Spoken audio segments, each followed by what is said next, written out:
There will be no stock buyback of Tesla shares this year because there's a key. There's a key to a fraud-free buyback, which is what we really need. I'm Brian. Welcome to my Tesla weekend. Oh yeah, as a reminder, this is going out on the second channel on Friday. You guys know. I don't know why I'm even mentioning it, unless you're watching it on the main channel over the weekend. Either way. How am I sounding? How am I looking? As good as possible, I hope. Quick note, if you're going to slap a thumbs up or two so that we can actually get anyone else to actually see that this thing exists, that would be cool. Because, you know, when the stock is not doing great, the enthusiasm is down and viewership goes down too. Thank you, Digital Blade Canada, for that good note on the sound. Stock buyback, man. What is it? No, I'm asking. I did not prepare for this episode. All right, maybe I did. So there's different kinds of stock buybacks, of course. You can just buy them on the open market. And why would you? Why would you? You know, because maybe the company's undervalued. Maybe you look at the shares and say, wow, people are only buying my shares for $178. I'd pay more than that. Good deal. Maybe they want to distribute some of their excess cash to shareholders in a way that doesn't have as many restrictions as dividends or as many tax implications. Both of those things could be the case. Yeah. There's a lot of reasons. So when you're doing it, yeah, you can just buy them on the market. You can offer to do it at a fixed price. The way we're talking about is just slowly buying some off the market. So unlike with dividends, you have scheduled dates and amounts. With open market stock buybacks, you can just buy some here and there as long as the board approves it. So what are the benefits? I mean, I assume you guys know, but the effect is to reduce the number of outstanding shares in the market, which increases the ownership stake of everyone else. There's some math examples in one of these where, you know, the idea is, yeah, if we buy back 10% of the shares, your shares and mine are worth about that much more. And Alexandra explained to us in our interview a while back that you can buy them back in a way that allows you to still sell them again if you need to raise that cash. So why wouldn't you? Well, we need to hang on to our money, right? But can't we just get that money back? Yeah, maybe. So what's an example of a good buyback? Apple comes to mind. But even though Apple's been buying back an absolute metric ton, I was going to say it, but I didn't. Their yield is still only about 4.5%. Some years it's as high as 6.8%. That's a pretty good return on money, I guess. Not as good as it would be if you just deployed it as capital on something like building a factory, but Apple's got as much cash as they can effectively deploy, so they buy it back. And as a result, the share price has done pretty well. Other companies, not so much. Li Auto lost money on their buyback. A lot of these companies didn't really make. Microsoft, 1.6% return yield on their buybacks. Hewlett-Packard Enterprise, 2.5%, but HP Inc., 15.5%. Interesting. So buybacks, even when they work, not a guaranteed moneymaker. I don't know if you know, but Apple has spent a little bit of money. Do you know how much Apple has spent? $85 billion in repurchase just in 2021. They've spent almost $500 billion over the last decade. That's an amount of money that might as well not exist. It's not even real at those figures. That's a pile of money so large you couldn't even effectively burn it. And even still, Apple's not always doing great. But they started these buybacks when they were well south of $1 trillion market cap. And they recently got as high as $3 trillion. So it can work, man. But how much of this appreciation in stock price is because of the $500 billion in buybacks? And how much of it is because they're just a cash printing machine? Which they really are. $104 billion in cash flow. in its fiscal 2021. 104 billion in cash flow. That is pretty impressive. So buybacks, they're going to prop up the price. Always. Meta spent 45 billion on stock buybacks last year at 330 smackaroo bobbers a share. It's now worth $100. That's a bad return, Mark. I mean, that's like the worst thing I've seen since the metaverse. It's never gonna catch on. Maybe it will. But boy, Meta has spent 91 billion repurchasing stock since 2017 at an average cost of $242 a share. That's some ouch, man. That didn't work. Now, what if they needed that cash? Well, they could turn around and sell it again. At a loss. At a steep, steep loss. So how would you feel if Tesla bought 10 billion in shares and then needed the cash again and could only sell it for 6 billion? I think as a shareholder, you'd be frustrated. So the question is it really the bottom of the market? And how can you tell? Now, I'm very confident in the share price right now. That's why I recently purchased more shares at about 182, maybe 184, something like that. Because I do believe that when the new numbers come out, the deliveries, the quarterly numbers, when we see semi-deliveries ramping, when we see Cybertruck coming out in force, it's going to turn around, baby. That's my firm belief. But there's more to it, I suppose. So why would it be fraud? What are we talking about? Because I know, that's a very, very tantalizing headline, which is why I've got so many viewers tuned in. So this is kind of a loose fit, but what is a stock basher? It's someone who manipulates the stock in a way that is illegal in order to manipulate the price. So they want to drive down the value. Perhaps to purchase it, perhaps to short it, whatever the reason is. It's illegal. Musk's Twitter disaster could wipe another quarter off Tesla's stock by year-end, warns Morgan Stanley. Now, of course, analysts are always wrong. That's just part of the nature of the beeswax. But there's merit here. The Twitter acquisition has already cost Tesla shareholders fortune this year, but the pain won't stop there. Now, what is he doing over there? Well, it's, the objective is free speech. Yeah, free speech is more of a concept than an absolute. We've seen that. I mean, he gave Kanye free speech and then had to take it away. So free speech is more likely, probably better defined as speech I like. It's whatever speech I agree with. Because people are still being silenced on Twitter.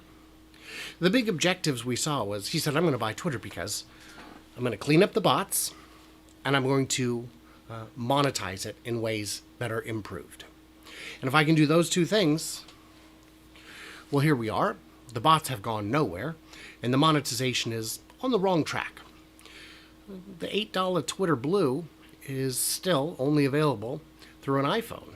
So if you're on Android or a desktop, you're not able to actually get what you want, and you're not even getting the features that you paid for because they had to roll them back because they didn't work. Are they gaining more $8 Blues than they're losing in ad revenue? It's a $13 billion loan. It's reasonable to assume they're paying $10, 10%. 10% on that, that's like $108 million a month. You'd need over 10 million Blues a month just to cover the interest on that loan. It's tough, man. It's tough. And he's driving people away. Elton John has left. Jack White from the White Stripes has left. These aren't consequential losses by themselves, but it's frustrating and it's disappointing.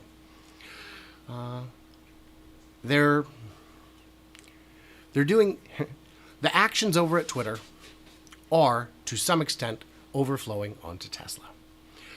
When Crew Dragon first launched, the rollout to the pad used Tesla Model X's. And the next day, Tesla shares were up. Shouldn't be. The fact that that vehicle was just used to drive astronauts from A to B shouldn't affect the share price, but it does. If SpaceX had a catastrophic loss tomorrow, it would affect the share price. It just overflows. And there are folks who look at some of the actions by Twitter and feel that it reflects poorly on other companies that are run by Elon Musk. So what else could they be doing? I mean, if this is being done this way, another example of some real ham-fistery. Wow, so I am at Tesla's Gigafactory just right. Ryan from the Kilowatts, who is as big of a Tesla bull as you're going to find, who has met Elon, who was there when the Silicon Valley Owners Club interviewed Elon, had a VIP ticket to the semi-event, and was turned away at the gate. They said, "Are you Ryan Levinson?" "Yes, I am." "Out you go. Your ticket has been rescinded."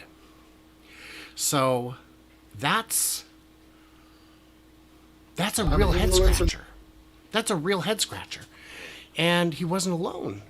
You've got, let's go down here, Jessica Kirsch, who is super awesome. Sounds familiar. I wish they could have given you a reason. The hardest part about them asking me to leave was them not giving me a reason for why I was being escorted out by 3 security guards and 2 to 3 police. What? I'd read, and I don't know if it's true because I didn't confirm it, that Omar from Whole Mars Catalog had also received a ticket, which was retracted. I know I went to the event and did not get in, but I didn't have a ticket because Tesla doesn't have a PR department, and as best I can tell, they just don't know I exist. And I had some comments on that video saying, "But you are Tesla." Well, I appreciate that. That's very kind. So the question is, on this, is this something Tesla's doing intentionally to push down sentiment, to push down the share price in advance of a buyback? Or are you trying to tell me that their corporate governance is so entirely inept that they don't understand that this will have a consequence? I don't believe that. That doesn't sound like the Tesla I know and am invested in. So which is it? Because you're turning away... So, well, they didn't want any influencers there. What are you talking about? Why would you not want... Well, they're trying to keep, stats and stuff close to the vest. My friend, there were high hundreds, maybe thousands of people there. Nothing... No, there is no reason. Certainly not a good one. Certainly not a good... but this won't... he's still going to do coverage. Yeah, and so am I. But events like this, if these events didn't move coverage, these events wouldn't exist. That's why everyone does them. So are you driving down the share price just to do a buyback? I don't think so. I hope not. Because if he is, he's going to get sued. Whether or not the suit has merit is a different matter. But he's already been sued by Twitter investors for stock manipulation. That, of course, ultimately went nowhere. But you can sue. And if you look at the actions he's doing, pushing down the value of Tesla without even really pushing up the value of Twitter, that lawsuit could have merit. It could get expensive. The only question is, does Tesla have more money to fight a lawsuit than whoever would file the suit? Now, you and I wouldn't file the suit. We have no damages. Who would lose money by this? Oh yeah, the short sellers who have made $11 billion in profit this year. It's not enough that they've made $11 billion. If they should have made 12, 12 and a half, 15, they would stand to have a lawsuit. Even if they've not lost money, Who knows? Now, obviously, this number is higher because of the share price going down, but anyone can sue over anything. Longs can sue. Professor Leo Kuguan can sue. Chicken Genius can sue. Who knows, man? So these are the reasons I hope there's no buyback. Because if there is a buyback in the next month, 2, maybe even 6, there could be a lawsuit. I hope if there is a buyback, it will be announced in advance so that the market is prepared and the possibility for malfeasance appears less certain. So we have got, my friends, some time here for the Q&A. I do want to thank my patrons who get early access, bonus content. You know the drill. So what did I miss? What did I misunderstand? All that good stuff. And now that we're into the overtime section, I'm turning my heat back on because it is 51 degrees in my office. Yeah, Jessica. Oh, Jessica. It's unfortunate. Jessica is the sweetest person and as big a fan of all things Musk as you will find. She goes all the way from Texas. Yeah, you had YouTubers and influencers from all around the country go, knock it in. Some of whom had tickets. And it's a head scratcher. So, well, why would you go if you didn't have a ticket? People went to the shareholder meeting and the AI Day 2 without tickets, got in. You look at Cyber Rodeo, 20,000 tickets. Only 2 Tesla YouTubers didn't get in. Only 3 YouTubers I know in total, if you include Bear's Workshop, myself, and John Gibbs, Dr. Know-It-All. It's frustrating. Yeah. So JJ wants to know, are you saying this is a 4D chess move to drive stock price down? No, I'm saying it could be conceived as one. It could be argued in court as one, and it would be, the odds of winning that lawsuit would be well above non-zero. So I hope that's not what he's doing. It would be genuinely stupid, which is why I've reached the conclusion, no stock buyback right now. That's what's going on. Yeah. Mm-hmm. Kirk says, buybacks are a distraction. FUD will stay. FUD will stay.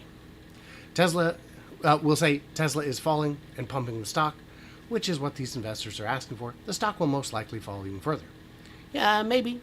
We're running out of PE to compress. The price to earnings ratio is pretty solid.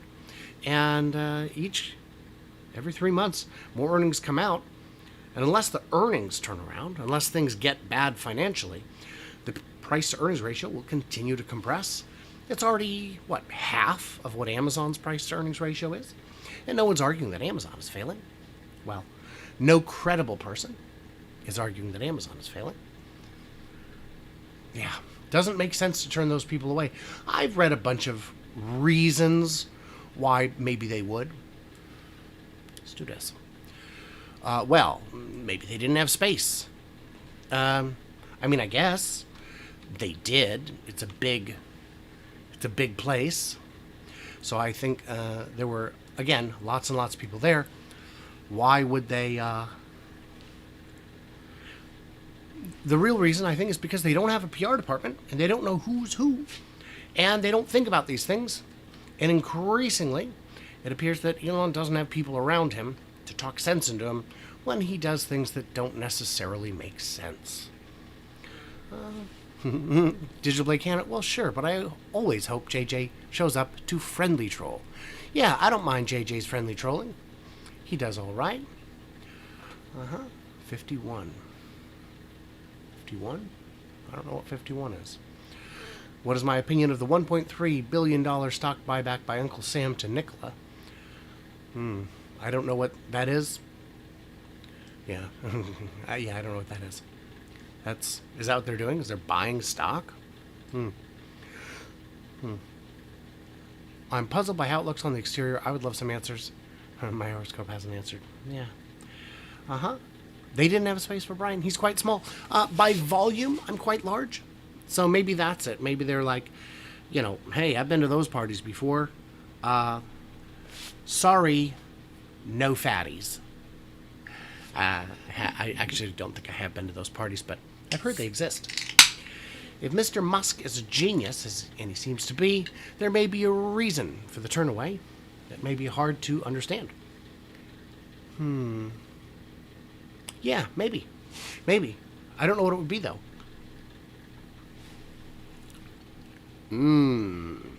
That smells like savings. Would have been funnier if I said taste.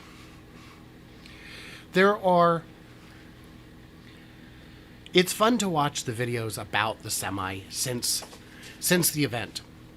You've got people on one side claiming that it weighs 17,000 pounds, which I guarantee you it doesn't. And you've got people on the other side saying it weighs 45 plus thousand pounds, which is pants on head ridiculous. If you're real bad at math, I can see how you could get those to either one of those numbers to work. But I'm glad that you guys can see through the stupidity and know that those channels are, I think, being dishonest for clicks. Man, could you imagine how successful I'd be if I didn't give a damn about telling the truth? What do you guys want to hear? I'll say it. I could be like some of the bigger Twitter personalities and say something and then the opposite every day, just to keep both sides coming back for more. Rob, we did not figure out what the semi costs. There were two very big questions coming up to the event. The weight and the cost, both not answered. And there's a reason for it. The reason on the weight is this isn't the final weight. They're hoping the weight will decrease in coming iterations. They don't want customers A and B to have their experience color customers G and H. Because customers G and H may say, I need it to be just 1,000 pounds lighter. We're going to plan for something else. Well, we're going to be 1,000 pounds, something like that. You could be a senator if you didn't say the truth, Brian. Thank you. I'm very bad at taking bribes, but I guess I could learn. You'd be invited to more Tesla events for sure. I don't think I would. I honestly believe there's nothing I could do that's going to open that door, which is unfortunate because, when I get into events, I'm able to do coverage, and my coverage is good. People, my biggest videos ever are ones where I get out and get in front of people and ask good questions and analyze things in ways that others don't. Being in my studio is easy. It's not very rewarding. I like you guys, but will the weight go down, especially with the 4680? So we've heard that 4680 is not providing the weight reduction that we had hoped, but I believe that will improve over time. It will simplify cooling, which could drop a substantial amount of weight. Not 1,000 pounds, though. I would say 100 or 2. But 100 or 2 counts. That's still something. And, there's been pictures of a Tesla semi with a cab that isn't as tall. One that goes to the roof line, and instead of having that whole attic available, it just cuts right there. That would save another 800 pounds, I bet. Maybe 500 at the minimum. So right there, we're getting up to 1,000. Wonder if I hear anything about Tesla adding carbon fiber for construction. So if, for the semi, I think they're already using fiberglass, which is light and cheap. But I don't know. Carbon fiber would add a lot of cost for very little weight reduction at that point. It's a great thing to use instead of metal, but the tops of semis generally don't use much in terms of metal as a car. Well, is the semi-truck going to suck up batteries if sales of Y and 3 slow down? It does use the same battery as the 3 and Y. It currently uses the 2170. Models 3 are increasingly using LFP batteries. So they have capacity. They're building enough. The 2170s are not a concern right now. They need to get 4680s ramped across the globe in different locations. Good people make the best criminals. Thank you. Let's see. Yeah, even winning $1 billion lottery wouldn't be enough to influence the door at a Tesla event. Yeah. I know in Texas there are people who had 10,000 shares before the split who didn't get in. And it's because they sent messages to investor relations, and investor relations is as effective at investor relations as Elon is as the head of PR. Which is to say, I mean, I don't know what they do, but maybe something. I don't know. My grounded presentation is the winner. Thank you, William. I appreciate that. I did it for bacon. Yeah, Daniel is playing with a new name. I did it for bacon. And if you know what, if you have to pick a reason to do something, that's as good a reason as any. Yeah. It sucks that you ask the right questions at events and get the right answers too, but it's not reflected on the YouTube growth. Yeah. Did I see Joe talking about Tesla Semi being used for transport for Tesla itself? It will be. That has been announced. I've got a feeling all of the 2170s will go into semis. Wild speculation. I base this on nothing. They make a quantity that would shock you. As Texas comes online, they're going to be transitioning from 2170s to 4680s. They already make both, but they want to get to just 4680s. They the same in Fremont. They can continue with 2170s, but the Model 3 increasingly is going to be using LFP batteries, which aren't sourced from out of the country, BYD, etc. And there are more LFP battery factories being built in the U.S. right now. How many Teslas can the Semi deliver? Oh, I would have to check, but I would say 1 or 2 less than a regular diesel Semi, because the weight difference is significant. Yeah. The great yoga of all yogas probably is patience. Any more info on the Model 3 refresh? Yeah, I've got the word on the street. The word from inside the factory is that it is a done deal. We've seen camouflage of the front and rear fascias covered out in testing. It will have some slight difference to the front and back, but what my sources have said is structural battery pack and front and rear castings. It's going to drop the cost of manufacturing significantly, leaving additional margin for reduced price, increased profit, or both. It'll also simplify manufacturing and allow you to get more vehicles out of the same line during the same time period, or shorten the line. It's just a win-win all around, and it's overdue. And as Sandy points out, having the castings improves fit and finish because tolerances stack. And if you're off by 1,000 here, 1,000 there, by the time you get to the top of the car, you're off. Yeah, YouTube kind of sucks. Can't quit it. Yep. It's the best of the bad options. But who are these sources? Yeah. It's a good question. Who are these sources? These are sources that I know personally, who I have met in person, whose credibility I have personally verified. How about that? Yeah. Because, you know those comedians who most people have never heard of, but all the other comedians like? The comedian's comedian, if you will. I don't have the most subscribers, but I've got really good subscribers. I've got a lot of people from different locations who know things and are willing to share them with me. So, yeah. Yeah, a journalist never reveals her sources. Yeah. Source of familiar with, yeah. Top men. Who are they? Top men.